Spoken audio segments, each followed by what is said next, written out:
नमस्कार, मैं उपेंद्र कुमार। महाराष्ट्र की जो राजनीतिक समर है उसमें बीजेपी ने अपने 99 प्रत्याशियों की पहली लिस्ट जारी कर दी है। दूसरी और तीसरी लिस्ट, चौथी लिस्ट आनी बाकी है। कितने लिस्ट आती है बीजेपी की, ये आगे देखा जाएगा। जो 20 नवंबर को चुनाव होने हैं और 23 नवंबर को परिणाम आने वाले हैं। चूँकि 19 नवंबर को महाराष्ट्र विधानसभा का कार्यकाल खत्म हो रहा है, इस लिहाज से 20 नवंबर को चुनाव हैं और 23 नवंबर को इसके नतीजे आएंगे। इस बीच बीजेपी ने अपने 288 विधानसभा वाली महाराष्ट्र में 99 जो उसके खाते में 99 कैंडिडेट हैं, पहली लिस्ट उसने जारी कर दी है। बताया जा रहा है कि 288 विधानसभा वाले महाराष्ट्र में महायुति, जिसके अंदर एकनाथ शिंदे की शिवसेना है, अजित पवार की एनसीपी है, बीजेपी है, ये तीनों मिलकर महायुति के तहत वहाँ चुनाव गठबंधन में लड़ रहे हैं। उसके अगेंस्ट एनडीए महाविकास आघाड़ी है जो चुनावी मैदान में है, जिसमें एनसीपी के शरद पवार हैं, कांग्रेस हैं, उसके बाद से उद्धव ठाकरे की शिवसेना है।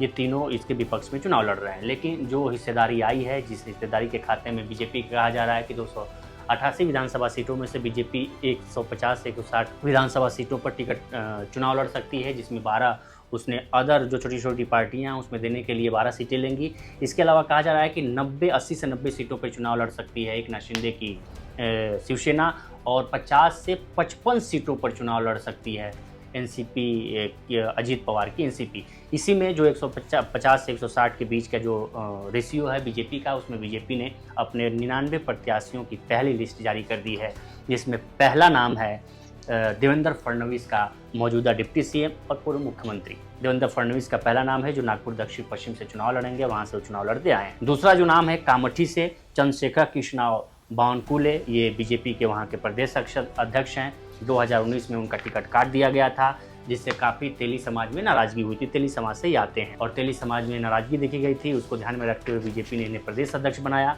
और फिर से उनको वहाँ से टिकट दिया गया। कमाठी से इससे पहले वो 3 बार विधायक रह चुके हैं, 2004, 2009 और 2014 में। ये 2 महत्वपूर्ण नाम है। तीसरा जो महत्वपूर्ण नाम है, अशोक चव्हाण की बेटी को टिकट दिया गया है। श्रीजया अशोक चव्हाण भोकर से वो चुनाव लड़ेंगी, विधानसभा का चुनाव लड़ेंगी। अशोक चव्हाण पूर्व मुख्यमंत्री हैं, कांग्रेस के खाते से वो मुख्यमंत्री रहे। उसके बाद से उन पे ईडी रेड पड़ी और वो बीजेपी में शामिल हो गए और बीजेपी से राज्यसभा के सांसद हैं। और उनकी बेटी को बीजेपी ने पहली ही लिस्ट में टिकट दिया है, 35वें स्थान पर उनका नाम है। भोकर से वो चुनाव लड़ेंगी, नाम है श्रीजया अशोक चव्हाण, ये चुनावी मैदान में है। जो उसके बाद से बड़ा नाम है नीतीश राणे का, बड़ा नाम है जो विवादों में रहते हैं, अपने बयानबाजी की वजह से विवादों में रहते हैं। नारायण राणे के बेटे हैं जो पूर्व केंद्रीय मंत्री रहे हैं, उनको कंकावली से टिकट दी है बीजेपी ने, जिनको 95 नंबर पे इनका नाम है। कंकावली 268 विधानसभा नंबर है, कंकावली की सीट है। इससे पहले भी वो विधायक रह चुके हैं वहाँ से और विवादों में हमेशा रहते हैं बयानबाजी की वजह से। उसके बाद जो महत्वपूर्ण नाम है उसमें अभिमन्यु पवार हैं, औसा से हैं। उसके बाद से एक सबसे महत्वपूर्ण चीज़ है, सबसे महत्वपूर्ण जो सीट है कल्याणपुर पूर्व की सीट है। ये पूर्व यहाँ से पहले गणपत गायकवाड़ बीजेपी के विधायक थे। अभी कुछ दिन पहले थाने में इन्होंने गोली मार दी थी एकनाथ शिंदे पार्टी के एक नेता की। उसके बाद से ये कहा जा रहा था कि गणपत गायकवाड़ का बीजेपी टिकट काटेगी। बीजेपी ने हालांकि टिकट काटा है गणपत गायकवाड़ का, लेकिन उसकी जगह उनकी पत्नी को चुनावी मैदान में उतारा है, सुलभा कालू गायकवाड़। और इसके बाद से ये माना जा रहा है कि हो सकता है कि महेश गायकवाड़ इनके खिलाफ चुनावी मैदान में उतर जाएं, जो एकनाथ शिंदे पार्टी के नेता हैं। उन्होंने ये पहले भी कह चुके हैं कि अगर गणपत गायकवाड़ के परिवार या उनको या उनके परिवार के किसी भी सदस्य को अगर कल्याणपुर पूर्व से चुनावी मैदान में उतारा जाता है तो हम एकनाथ शिंदे की पार्टी की तरफ से बगावत करके उनके खिलाफ महेश गायकवाड़ में चुनावी मैदान में उतरूंगा। तो ये पूरी एक खाका है, पूरी एक लिस्ट है। उसमें तीसरा नाम जो है शाहदा से राजेश उदय सिंह पांडवी चुनावी मैदान में है। नंदुरबार से विजय कुमार कृष्णराव गावित चुनावी मैदान में है। और इसमें कहा जा रहा है कि जो बीजेपी की एक रीति, अभी हरियाणा विधानसभा का चुनाव देख लें, यूपी विधानसभा का चुनाव देख लें, जिसमें कहा जा रहा था कि ट्रेंड ऐसा हो गया था कि बीजेपी मौजूदा विधायकों का टिकट काट रही है और नए विधायकों को, नए लोगों को प्रत्याशी बनाकर उनको मौका दे रही है विधानसभा तक पहुँचने में।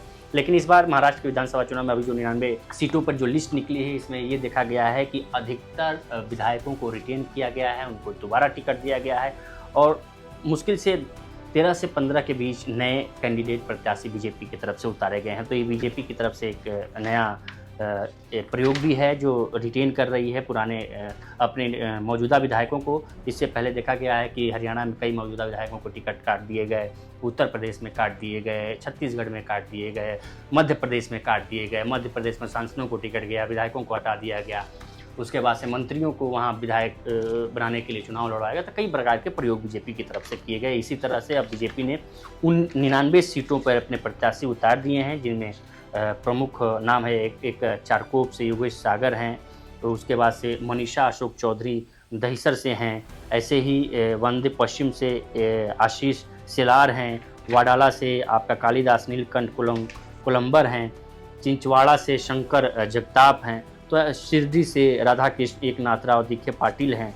तो ऐसे कई नाम हैं जिसमें ये कहा जा रहा है कि बीजेपी का जो महायुति है इसमें 266 सीटों पर बात बन गई है और बाकी की जो सीटें हैं उस पर अभी बातचीत चल रही है। तो इसी के तहत बीजेपी ने अपने 99 प्रत्याशियों की सूची जारी कर दी है और इस सूची में सबसे पहला नाम देवेंद्र फडणवीस का है। उसके बाद से उनके प्रदेश अध्यक्ष बीजेपी प्रदेश अध्यक्ष चंद्रशेखर कृष्णराव बानकुले का है, जो पिछली बार जिनका टिकट काट दिया था लेकिन इस बार चुनावी मैदान में है।